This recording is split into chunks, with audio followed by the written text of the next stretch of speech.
glory, honour and praise today and all our days. Thanks be to God. Amen. And at the opening of our communion service this morning, I'd like to invite Wes to share a few words about the communion charity this month.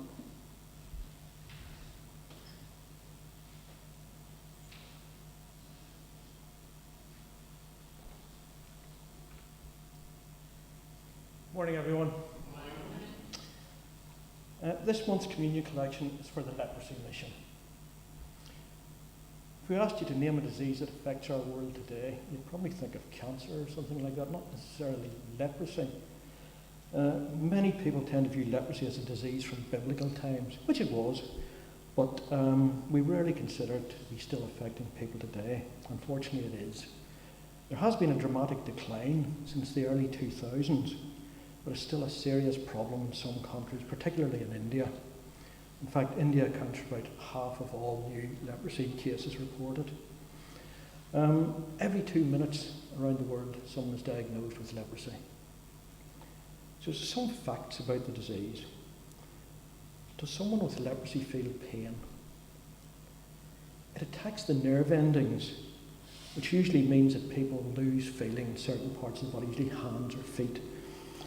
And then, unable to feel pain, they not be able to tell if they've hurt themselves or with a cut or a burn or something like that.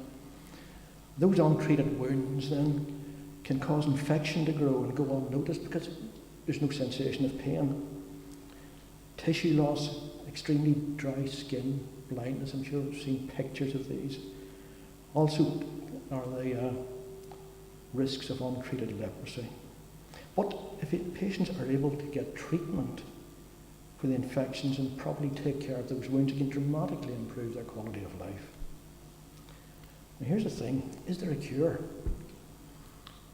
Leprosy isn't common in the Western world, making it difficult for many of us to truly understand it. We hear about devastating cases in developing countries and think there's no hope, but actually there is. Through the use of multi-drug therapy, 3 separate antibiotics, a combination of those can actually cure leprosy if you get it early enough. Having a cure is wonderful, but there's still shaming associated with leprosy in many places, particularly in India. People don't seek treatment because of the rejection that follows. To avoid being shunned, they try to hide the disease, but the longer they hide it, the more they suffer. So what difference could your gift make? If we can find people who are showing early signs of leprosy and provide them with those vital antibiotics that they need, they can be cured before the disease can disfigure or disable them. It also stops them being infectious and spreading the disease to family and friends. And the cost of that course of treatment is £24. Bundles of bandages means nurses have the vital resources they need to properly dress the wounds of leprosy victims. Fresh dressings reduce the risk of ulcers and injuries and getting infections. Cost of a bundle, £20. School screening. In the tea gardens of Bangladesh, many children are affected by leprosy. A school screening day means they can be found and cured before the disease causes long-term damage. Cost of a school screening day, £14. Food for a month. People affected by leprosy often need to spend several months in hospital. This gift pays for nutritious food for a patient for a whole month, raising their spirits and helping them get better quickly. Cost of food for a month, £30.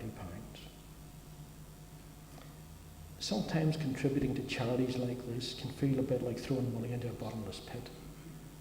But hopefully you can see it through the leprosy mission, you've got the opportunity to make a real, tangible difference to the lives of individual people. Your generous giving will be gratefully received. As usual, charity donations can be made through cash in the basket on the table or through the card machine. Elaine will have the card machine with her. Donations through the card machine can be gift dated, which helps tremendously. So if you can mention to Elaine, if you're able to do the gift aiding, that would be brilliant.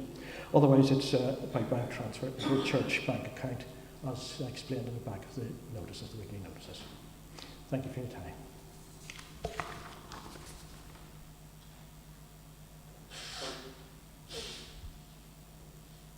you, Wes. Our opening hymn this morning, number 103, if you're using the books, God is Love.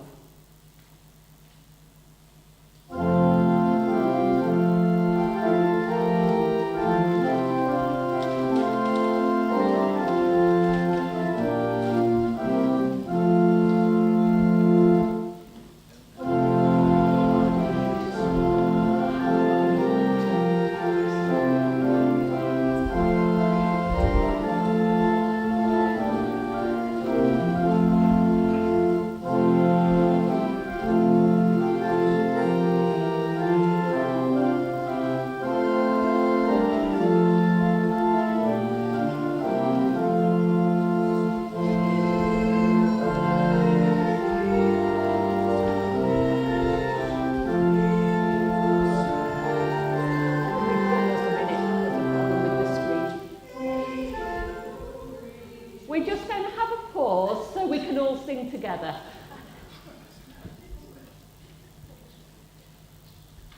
Has everyone got a book? Can everyone see a book? Yes, I think so. Yeah. Let's start again while they try and sort out the technical difficulties.